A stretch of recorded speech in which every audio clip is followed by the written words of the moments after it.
Selamat siang. Assalamualaikum warahmatullahi wabarakatuh. Hari ini kita akan melanjutkan kuliah pemrograman komputer. Pada pertemuan sebelumnya, kita sudah membahas tentang algoritma dan flowchart. Kita akan lanjutkan materi tersebut. Sekarang masuk pada daerah kontrol program. Tapi perlu diingat bahwa kuliah ini belum terkait dengan bahasa pemrograman, jadi kita tidak menuliskan kontrol program ini dalam bahasa pemrograman tertentu, tapi masih dalam konteks umum, yaitu hanya sebatas algoritma dan flowchart terkait dengan kontrol program ini. Oke, apa itu maksudnya kontrol program? Analoginya semacam ini. Jika kita berjalan, nah ini kita asumsikan ini semacam program mengalir begitu. Lalu kita ketemu dengan pertigaan atau perempatan. Tentu kita harus memilih. Kita akan lewat sebelah mana? Katakanlah kita ketemu pertigaan. Bentuknya T, ke kanan dan ke kiri.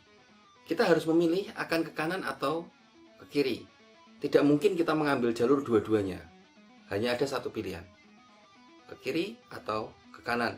Demikian juga dengan program yang kita buat di komputer. Kita harus menentukan sebuah program itu kalau ketemu percabangan ke kanan atau ke kiri. Jadi ini harus dipikirkan, dan program hanya bisa memilih salah satunya bergantung dengan syarat yang kita berikan. Kapan ia ke kanan, kapan ia ke kiri. Nah, jadi ini bergantung kontrol kita. Tidak bisa sembarangan.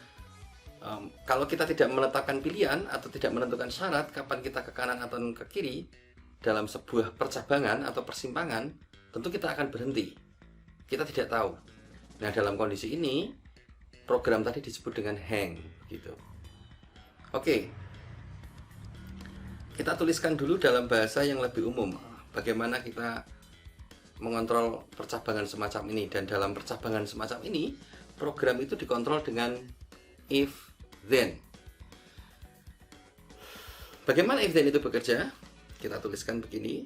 Jadi secara umum formatnya adalah if itu lalu diikuti dengan suatu syarat bergantung syarat yang kita berikan, diikuti dengan then. Setelah then ini ada semacam statement atau pernyataan.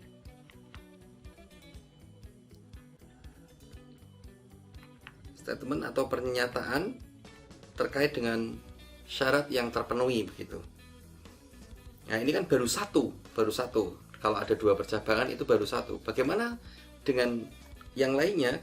Kalau ada dua, kita cukup tuliskan dengan else, lalu diikuti dengan statement lagi.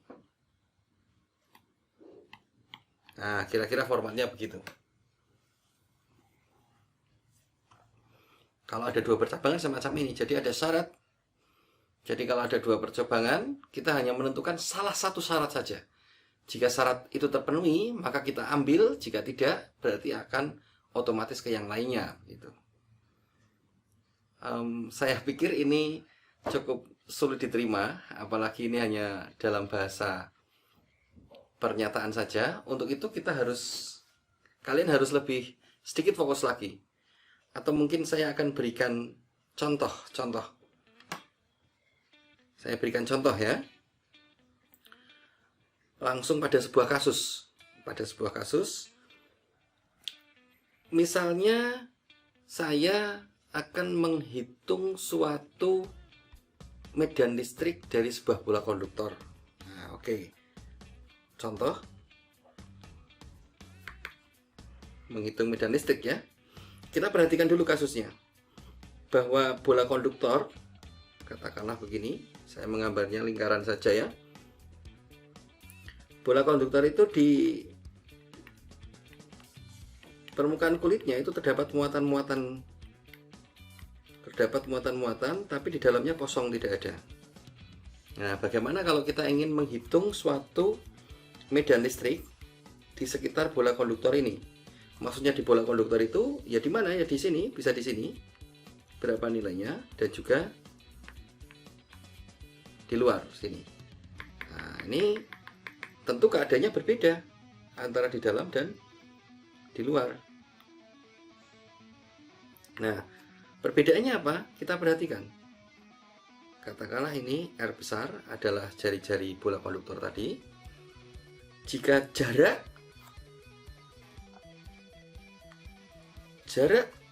dari titik pusat itu di sini katakanlah, maka medan listrik ini nilainya 0. Jika di luar R-nya, di mana R kecil ini lebih besar dari R besar, maka medan listrik itu rumusannya adalah K kali Q, dengan Q adalah muatan total, dibagi dengan R kuadrat. Nah, ini berlaku untuk R itu lebih dari R besar. Dan tadi nilainya E itu akan sama dengan 0 untuk R itu kurang dari R besar. Kira-kira begitu. Nah, di sini berarti ada dua statement. Dan syaratnya adalah R kecil yang kurang dari R besar atau yang lebih dari R besar. Nah, di sini kita harus memberikan kontrol terkait dengan R tadi. R kecil ya. Ini kita harus memberikan sebuah kontrol. Jadi kira-kira kalau saya susun dalam sebuah algoritma, pertama tadi harus jelas judulnya algoritma ini ya. Tadi apa? Menghitung medan listrik pada bola konduktor.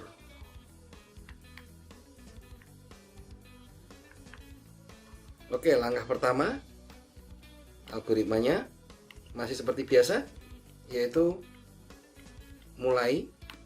Yang kedua, nah tentu kita harus mengisikan variabel-variabel yang terkait, yaitu ada R kecil, R besar, ada K, ada Q. Nah, mungkin itu cukup. Input ya. Input. Bukan di sini. Input variabel-variabel ini. Lalu ketiga, menghitung. Kita tuliskan jika R itu kurang dari R besar, maka berlaku E sama dengan 0. Berikutnya, yang lainnya atau else begitu, otomatis berarti ya, kita tidak perlu menuliskan bahwa R itu lebih dari R besar. Jadi prinsipnya jika syarat satu ini tidak terpenuhi, maka akan memenuhi syarat lainnya. E itu sama dengan K Q per R kuadrat. Oke. Berikutnya yang keempat, katakanlah kita bisa tampilkan hasil. Maksudnya nilai E nya ya, hasil E itu. Lalu kelima, selesai.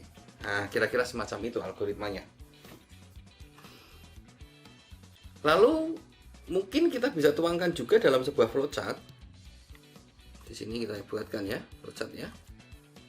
Ini mulai. Berikutnya adalah input. Kita tuliskan bentuknya jajaran genjang, ada input R, R, K, Q begitu. Berikutnya kita cek syaratnya terpenuhi atau tidak dengan tanda jajaran diamond. Jika R kurang dari R besar, katakanlah ya, maka akan terjadi proses perhitungan bahwa E itu sama dengan 0. Jika tidak, katakanlah di sini ya, maka rumusannya adalah E sama dengan K Q per R kuadrat. Kira-kira semacam itu. Berikutnya kita bisa tuliskan di sini, tampilkan R, tampilkan lalu selesai. Nah, kira-kira semacam itu. Ini adalah algoritma yang mungkin kita buat dalam kasus ini. Bisa dipahami?